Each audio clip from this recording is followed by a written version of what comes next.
Alright, hello and welcome to another Warframe builds video. So today we're going to be going over Valkyr again, because my builds have changed for her.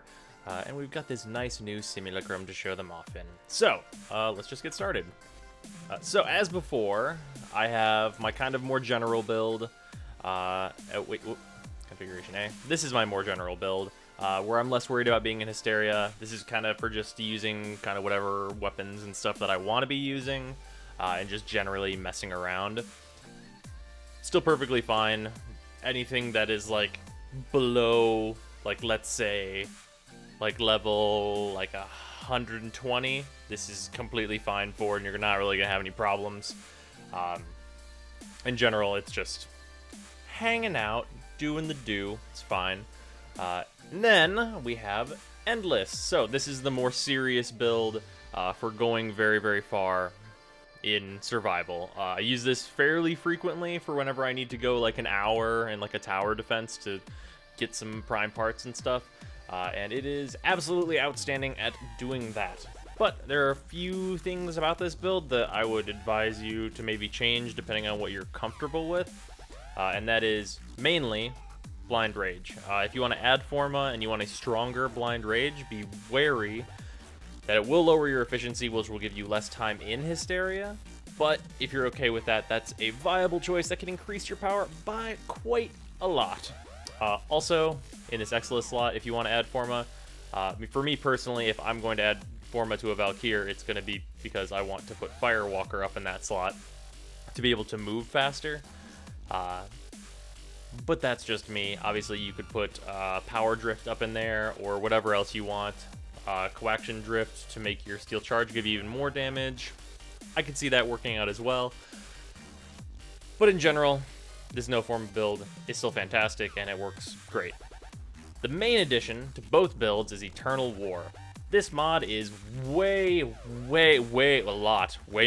huge amount better than I thought it was going to be. I thought it was going to be like kind of a minor increase to like kind of the amount of time that I can get in Eternal War, or that I can get in Warcry.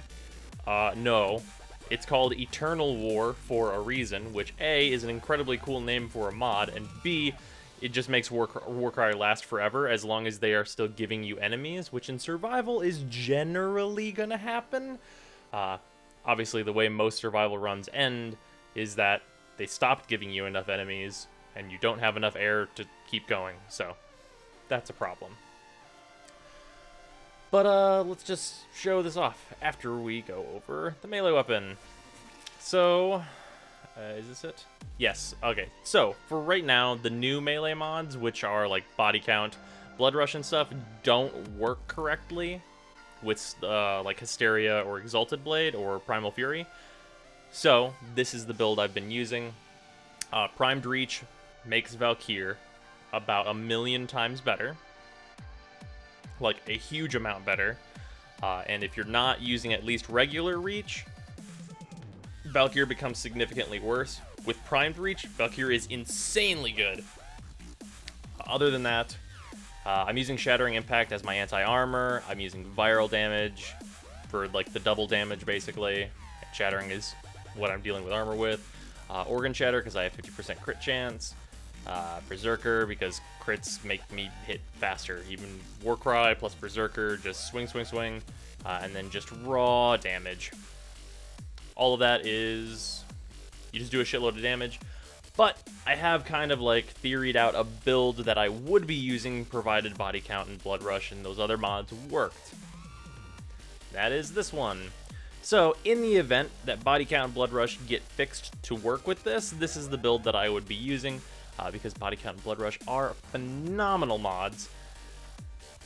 Specifically, Body Count. You might actually be able to forego Blood Rush, but I personally wouldn't because red critting is really fun. The only thing I will say about this, though, is that you would need Forma to bring Virulent Scourge up to Toxic or Fever Strike, just to get that damage back because Blood Rush costs quite a bit. But yeah, if those mods were to work, I'd be using something like this. But, unfortunately, they do not. Not yet, anyway. So, let's just kind of get into it. So, regularly I test at 80. that's like not really relevant because like this is an endless build, so I'm just gonna go to the max that I can test at because otherwise like the build is meant for going endless. So yeah, I added a new enemy here. Oh, Lancers are over here now. Okay. All right, there we go. Yeah. Yeah, the amount of damage you can kick out is pretty staggering.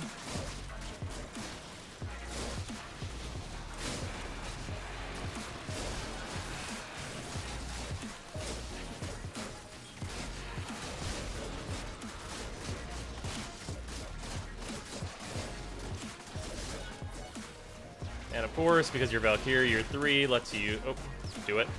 3 lets you set up for instant kills. Or, well, generally instant kills. If that doesn't kill the enemy, you're at a level where you maybe want to start, like, thinking about leaving the mission. Like, you should probably consider leaving. Oh. There we go.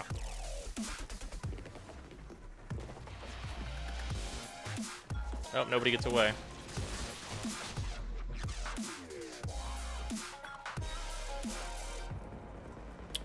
And I believe that's everyone. Yeah. Our Valkyr is a lot. She is very, very strong. But remember, this is much less for a solo build. Or this is a solo build. Probably not something that you're going to want to be bringing as a team, unless you are carrying. Because Valkyr doesn't really have a lot of, like, teamwork going for her, generally. I mean, unless you're giving them Warcry. I suppose you could actually do a party of, like, let's say, Valkyr, Excal, Wukong, Chroma, and that would actually probably be really strong if you were all kind of sharing the buff. That'd actually probably be crazy strong. Anyway, that's the Valkyr build, and I'll see you guys tomorrow.